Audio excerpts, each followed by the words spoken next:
WNST, Towson, Baltimore, and Baltimore Positive. All of our Wise Conversations brought to you by our friends at Wise Markets. I've been talking about the Wise for School program. We'll be telling you more about that, and the Maryland Crab Cake Tour getting out this week to Nick's Grandstand Grill at Timonium. We'll be there on Friday from 2 until 5, catching up with Tommy. Leonard Raskin's going to stop by with his son, who did not play in the Rush band at Ohio State, but plays in the other band at Ohio State. He's got a saxophone. We're going to have some fun. It's all presented by our friends at the Maryland Lottery. It is the Maryland Crab Cake Tour. I don't know if I've ever had a crab cake with John Eisenberg. I know I've had like bagels and coffee and probably 1,000 press box food things, maybe even back at the Capitol Center where they used to have really appropriate roasted turkey and mashed potatoes and things like that. John, how are you? This is, from the Ravens perspective and at ravens.com, this is, they get much better than this, like from an excitement standpoint, from where the team is. They've been 4-1 before. They've been 3-2 before. They've been worse than that. But, I don't know that the kinds of wins and the kinds of excitement. It's been the most exciting football season they've ever had at this juncture. We win Super Bowls around here. We've had better years. But for the first 5 games, for the bulk of work, this has been a pleasure to watch. Well, it's exciting. Let's put it that way. Totally unpredictable, exciting. That's what it is. I mean, you just don't know what's coming next. I mean, predicting these games is crazy. You just, who had Carson Wentz going for 400 yards passing, against the Ravens on Monday night? You just don't know what's going to happen. The Colts come in here, they just won a game for the first time, but they came in here and played a great game. And so you never know. And with the Ravens, no one expected 5 games in, okay, the 4-1, maybe people thought that might happen, but with basically the running game disappearing, the defense disappearing, and Lamar going completely nuts, maybe the latter, but it's just not going at all how you thought. And so it's leading to these wild back and forth games with lots of drama. I mean, it's certainly fun. It's why the Ravens are on primetime games and will continue to be.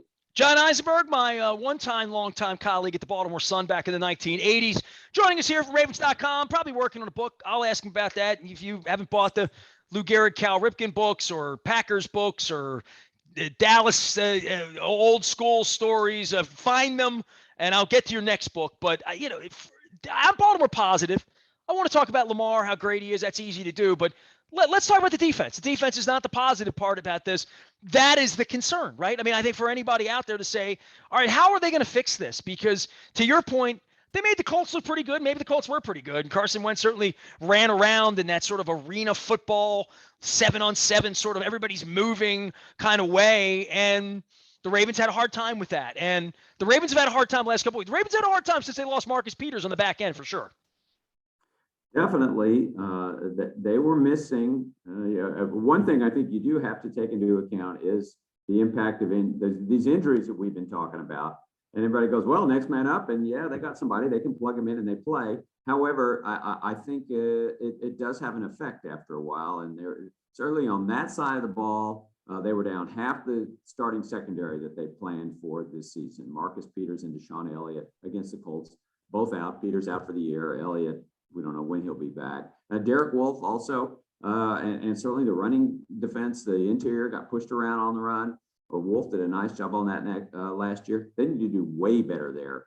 But missing 3 starters out of 11, and then your interior linebackers, both struggling, Malik Harrison and Patrick Queen, struggling with tackles, struggling with coverage. So, that's half your defense right there. And where you're missing guys or guys that aren't performing that well. So it's a problem. And you just hope, they've put a rookie in it, at safety, Brandon Stevens. He actually made a bunch of plays. So in tackles, you don't want him making that many. But so it's just on the fly adjusting. They need to perform way better. To me, it starts with get better against the run. First things first. But these teams are going to continue to attack them just like Frank Reich did, which was throw it to the running backs, put those linebackers in space, make them cover. It's going to keep happening. So they got to start figuring that out. John, you used to be a tough guy columnist and, pushing around the first round draft pick the day after when things aren't going well. We got a kid that hadn't got on the field yet, right? But and 2 weeks ago was Hollywood dropping balls, right? Now it's Patrick Queen, who just hasn't been. I don't need him to be Ray Lewis. I just need to notice him. You know what I mean? Like, And I know defenses are different. It's a different kind of style that and what's called upon for Patrick Queen's a lot different than what was called upon for Ray Lewis, where big guys, including Haloti Ngata, were taking on blocks. I got my Royal Farms plug in there for you, John, because I was home in the second half watching Haloti Ngata eat chicken on my television. But Patrick Queen and Malik Harrison and what that represents and what their hopes were for the position and what happened after C.J. Mosley with a lot of money. And I don't look back in any anger. I mean, they didn't either. They're like, hey, the Jets want to pay you that go. I mean, you and I probably talked about it the week it happened. But then there's like, you need that football player. And CJ's pretty good. You know what I mean? That's why he got $18 million. Patrick Queen isn't playing like a guy that anybody's going to give $18 million to. No, and certainly, and Malik, I mean, that's a first round and a third round pick. Queen, the only thing I'll say is, it's not a straight line sometimes with these young players. And it takes a while to develop. And from the get-go, he certainly has the agility, the speed, the side to side, sideline to sideline, really making plays from the beginning last year. And certainly looks like he's got the instincts. What's troubling this year is he's not tackling as well. I mean, you're a linebacker. You have to be able to do that. I mean, it's different now than when Ray Lewis was. You have to make plays in space. You have to be agile, and you have to wrap up when you're in that position. And so he's struggling there. They knew he was going to have trouble with pass defense. He came in very raw in terms of pass defense. So that's a learning curve. And they knew that coming in and went in on him anyway, because they believed he would improve. And we'll talk about that when we get to Lamar. But, there's getting on the field, figuring it out, being okay at it. And then there's, how do I get better?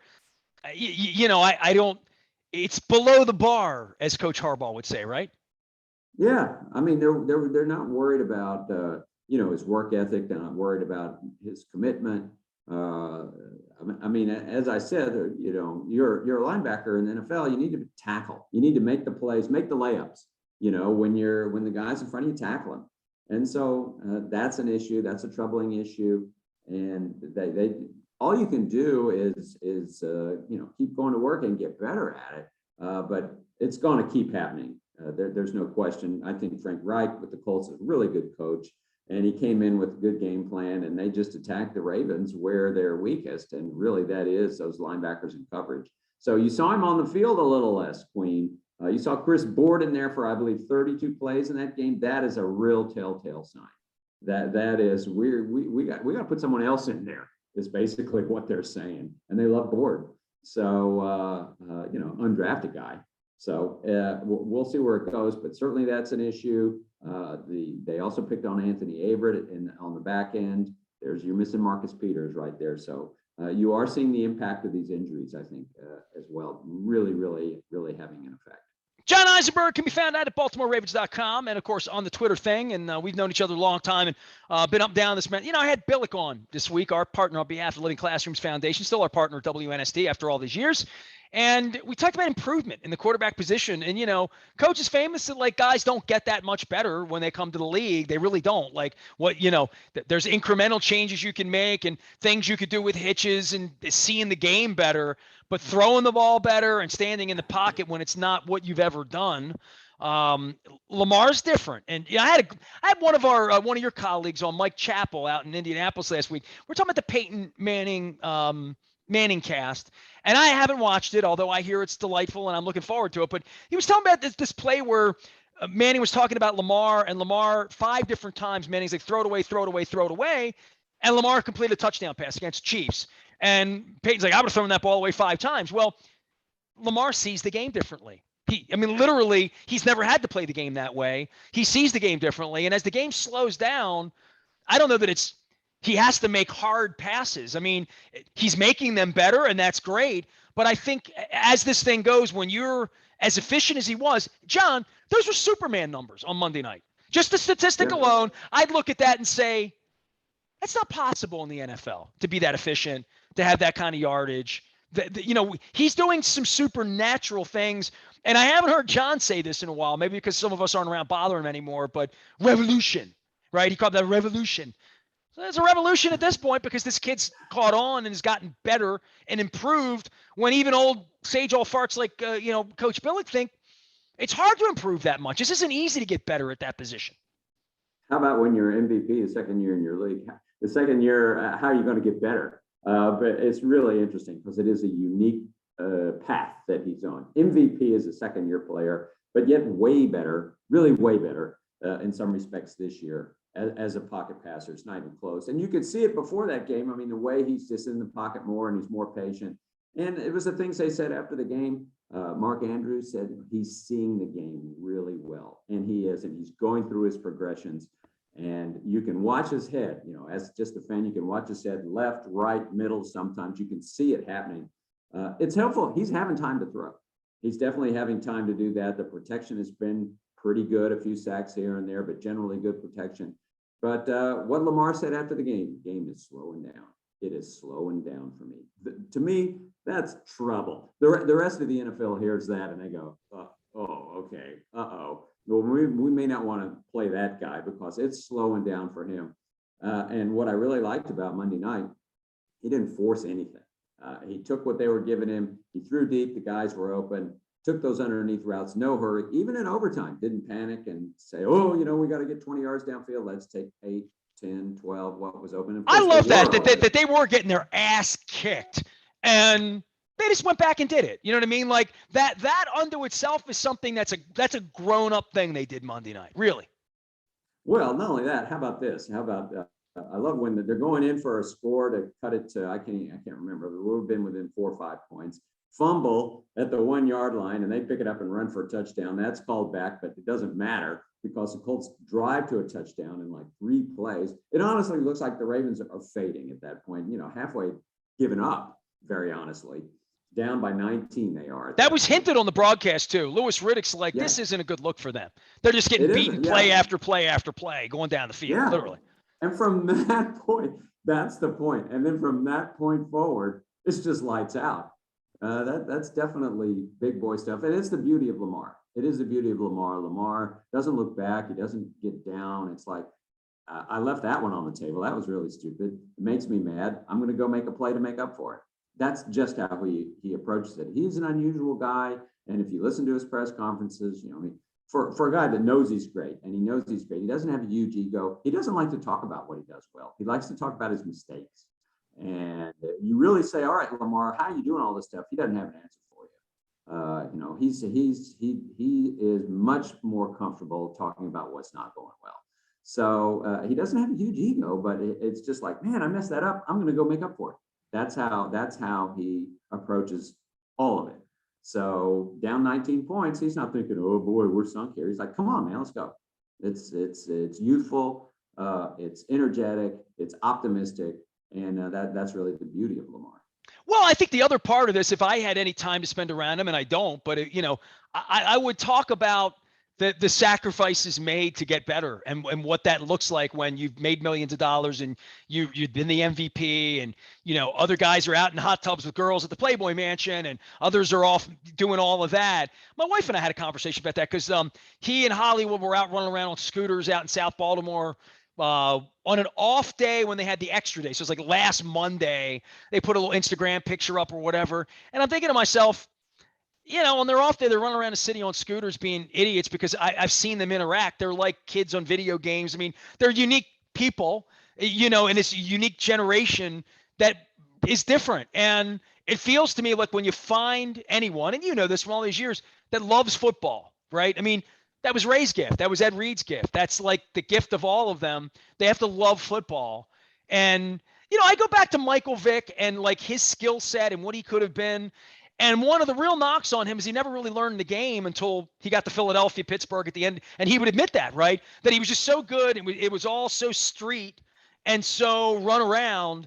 Lamar had all of that ability. I mean, he'd been playing the game that way a long time. The structure of Louisville was great. Then you come to the NFL and surviving it meant running around 15, 16 times a game, right? And I think this period where he's shown all of these parts where he's improved. How much time with James Urban, right? And how many the next week when you say focus on the things you do wrong, to sit there and watch, it's hard to watch things you do wrong and get better at Yeah, them. he likes That's the that. job, though. That literally is the job. It's you have to be ego free, especially in the NFL, because you're going to get your ass kicked There's going to be Marlon Humphrey got carried 20 yards last week and had to go on Twitter and laugh about it 4 hours later. Well, that is the job of, and with Lamar, it is. I mean, he landed, and I'm sure he's aware of this, or I don't know. He landed in a good spot. He landed in an organization. I always look at all these young quarterbacks. To me, half the time these top 10 or first round picks, it's a roll of the dice. Their talent is one thing. Where they land is also really important. Is this the part where you talk about Kevin Gosman? I'm just kidding. I just had to throw that in. Yeah, no. I mean, a good organization where they can support you. The Ravens are a pretty well coached team. They brought in Urban here, and I'll watch the game, and or sometimes I'll be watching it back. I'll be sitting with people, and they'll say, "Who's that guy?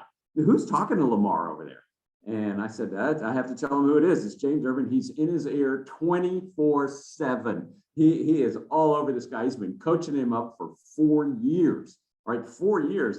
And you think you cheer for Lamar? He eats with Lamar every day, like literally, right? He does, and he's never stops telling him, dragging out that iPad. Look here, look what you could have done. And so Lamar definitely has bought into that. They've coached him up. I mean, what he did as an MVP his second year was probably more the point in his career where what you were talking about earlier, running around sort of the Michael Vick stuff. What he's got going now is definitely the impact of being coached up for 3 years now into his fourth year, seeing the game differently and being shown how to see the game differently. And then being held accountable that next week, hey, dog, we won. You know what I mean? Like, that's not good enough here, right? Hey, we won. I'm going to go, the things that Michael Vick did, the things that quarterbacks do when they win, which is, get fat and happy. You've seen baseball players, football's hard, man. It's hard to be good. And I think that's the thing we've marveled at with Ray Lewis and Ed Reed and the guys that have done it. Not for a week. And look, I had Matt Stover on this week talking about Justin Tucker being in the Hall of Fame and all that. And Mike Chappell's talking to me about Adam Vinatieri going to struggle to get in, and you know what that's all about, that doing it for a minute, for a week, last Monday night, it's that progression of getting better, the growth mindset of Sig Mejdal, to take it to the other across the parking lot, right? To say he has a growth mindset. And there really is no stopping that. That's the part of it that all of them that are in love with it love, that we've invested in this kid, and this kid really did get better. And Coach Billick has to pound Sam because he said he couldn't and wouldn't. And a lot of people believe that you are what you are. And Lamar is proving everybody wrong, literally. Everybody, all of them. Didn't Andrew say that the other night? There's a lot of people eating a lot of words. It's certainly true, and he's motivated by all that stuff. But yeah, what you've said here is really, really true, and that is he loves football. He loves football. He's a gym rat. He just is. And I think the Ravens knew that. He's not a partier. He's a gym rat. And so he really loves to play football. And I'm sure he doesn't mind the practicing and all that, but he really loves those games. And so you're just seeing the impact of 4 years of a kid who loves football, really working at it. And he continue to get better. I mean, this is an arc here. We're on it, and I don't know how high it's going to go, but it's funny to watch. Like Calais Campbell, an old pro, the other night, they asked him, what do you think about Lamar? And he just started laughing. I mean, he didn't have any words. He had no words. He says, "This is ridiculous. Really, it's ridiculous to what he's doing and what he can do." That's the thing. He just laughed. You just don't see it very much. John Eisenberg is our guest and our friend, and he's at BaltimoreRavens.com. And dude, for the old guys like you and me, 1 o'clock Sunday, right? A little bit more like as Brian Baldinger would say, the life of the fruit fly. Every 7 days, 1 o'clock. Let's get on schedule here. I think we're getting there. Chargers, Bengals, this road, Vikings after that, home games, home cooking. They were. Hey, look, Luke came on Monday morning here. Oh, gonna win by 2 touchdowns, and I'm like, dude, you just whammied their ass to the 10:42 on Monday night. They're going to be losing. I knew this.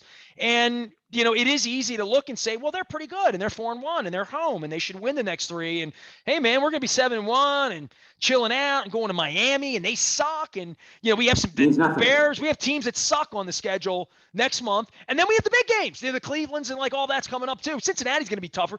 This is a strange week because the Chargers are far better than anybody thought they were going to be. And this kid, you talk about Lamar being that special guy. This kid coming in here is the other, the prototypical quarterback everybody wanted. And the Chargers are the one that took the chance on him. And he looks like the next big thing, whatever that is, not called Josh Allen, right? Yes.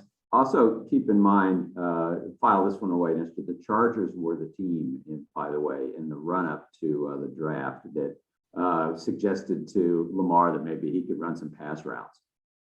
So, and you think he's forgotten that, you're wrong. But you haven't forgotten it.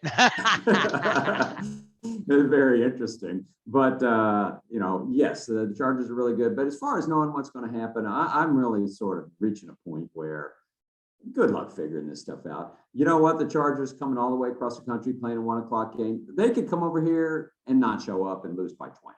And people say, well, he's a young quarterback and they've got a good start to the season. Or they could come in here and win by 20. Well, part of that would be whether, Adafi always chasing him around all afternoon. Like literally, we've talked about the defense at the beginning. That will be the story. The story will be where the defense is on Sunday to meet this team that's barely out of bed, right? Yeah. So that's really the challenge. And Chargers could win that one easily and win the game easily. They could also come in here and lay an egg. You got a young quarterback. And, playing, as somebody used to say over here in the AFC North, playing the varsity. You're playing the varsity this week. And some people have not measured up to that test. He's really good. But so the Ravens, pretty good at home. It could be a tough game for them, too. Very, very hard to predict what's going on with these games. As I said, I didn't have Carson Wentz going for 400 yards. Good luck. Nobody predicted that. It's very hard to know. I think the Bengals coming in here, that's definitely a tough game. The Vikings, for some reason, smells to me like a game the Ravens win easily. But who knows? I hope the Colts might be the same thing. John Eisenberg, last thing for you, because I don't want to talk about ethics with Gruden and we all know it's wrong. I just want to say from a journalism standpoint, this issue used to come out into the light when investigative guys like you at the Baltimore Sun or other people John Morgans would investigate this stuff, get an email, get a tip saying, dude, you won't believe the stuff that John Gruden's right. Now we're at the point where the NFL has 600 billion emails and they're going to decide who they're going to embarrass, whether it's Adam Schefter, whether it's John Gruden, whether it's ethics or whether it's just awfulness or bile or whatever. Man, we're in a really strange place for journalism, for writers, for investigations, for witch hunts. I'm not saying the Gruden thing's a witch hunt, but it was a witch hunt. They singled him out, went after him after 600,000 emails. And I'm like, well, what else is next? Well, we don't have anything more. Sure you don't. And so now there's a trust issue built into the league for me. Yet again, we're like, I'm not shocked this happened, but I am extremely disappointed that the leadership's been so poor, on all of this, going back to Colin Kaepernick getting blackballed. Yeah, and those emails, it's a weird place we're in because guarantee it, what was it, 650,000 emails, something like that. There's stories in there. There's lots of other stories in there. And whoever has that in a folder, those emails is sitting on a powder keg, guaranteed, a number of stories in them. So I don't know how you disseminate that or bring it out other than just throw it all out there. And you do wish that some really good investigative journalists get on it. That's a whole nother show that we could talk about, Nestor. What are you authors writing, by the way? I had Seth Wickersham on this week with his book. When's the John Eisenberg author launch party? What are you doing? I got to write the book first. I know. What's the book? You gonna tell me, or still the book? No. I'm doing the story, the narrative, the history of black quarterbacks in the NFL, going back to the very beginning, all the way through the 50s, 60s, 70s, and into today. And I am at work on it. Period. It will not be out. It will definitely be out. I should say, hopefully out sometime in 22. I'm writing it as we speak. I've been writing it this year. I'm writing it this fall, and we'll just keep going on it. Well, I know Shaq Harris. I know Randall Cunningham. I'm thinking, you're writing about all of this stuff. So I will. You write it, I'll read it, John Eisenberg. I appreciate you coming on. You can follow John's work out on Ravens.com, out on Twitter with some opining. Probably watching some baseball with Wick from time to time here. Red Sox, Astros. Same old, same old. At least we have a great football not team. Not much to root for there. At least we have a great football team, right? I mean, let's celebrate that, right? Team. Yeah. I don't know. It's the ALCS not knocking me out with the rooting interest there. Yeah. John Eisenberg joining us here. He's Ravens.com. The Ravens kick off against the Chargers this weekend. Of course, Cincinnati next week. Luke is out in Owings Mills. All of that brought to you by our friends at Royal Farms. Real fresh, real fast. And, Justin Tucker doesn't need any run. It's a Haloti Nada week here. So all I say is, like Haloti Nada did if you come near my fried chicken this weekend. I am Nestor. We are WNST, AM 1570 Towson, Baltimore. The Maryland Crab Cake Tour coming to Nick's Grandstand Grill, Timonium, 2 to 5 on Friday, all presented by the Maryland Lottery. Let yourself play. Hope to see you there. We are BaltimorePositive.com.